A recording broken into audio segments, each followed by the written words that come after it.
We provide you the platform to turn your dreams into reality. Give wings to your aspirations with KR Mangalam University. Germany से 6 पनडुब्बियां खरीद कर क्या चीन को टक्कर दे पाएगा भारत? जी हां, इस सवाल का जवाब जानने के लिए वीडियो में अंत तक बने रहिए।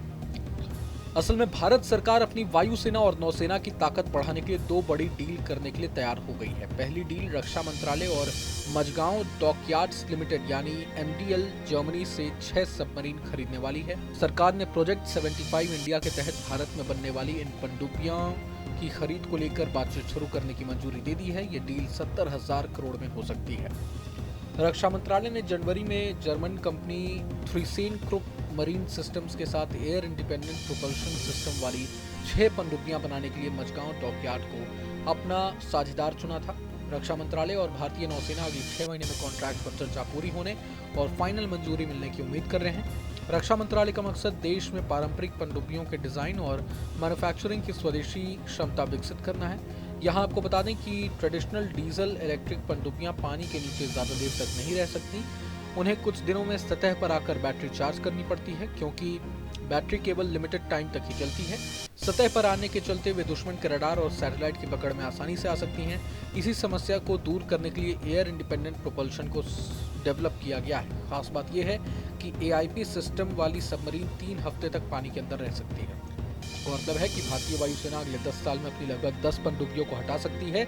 इसी दौरान उनकी जगह नई पनडुब्बियां लाने की जरूरत होगी। इसके लिए सारी कवायद तेजी से की जा रही है। इसलिए भारत सरकार ने परमाणु और पारंपरिक दोनों तरह की कई पनडुब्बी परियोजनाओं को मंजूरी भी दी है। भारतीय इंडस्ट्री 2 न्यूक्लियर अटैक सबमरीन बनाने पर भी काम कर रही है। इसमें सबमरीन बिल्डिंग सेंटर के साथ प्राइवेट सेक्टर की दिग्गज कंपनी लार्सन एंड ट्यूब्रो की भूमिका अहम होगी। अब सवाल ये कि इन 6 पनडुब्बियों के आ जाने से क्या भारत इस मामले में चीन से आगे निकल पाएगा?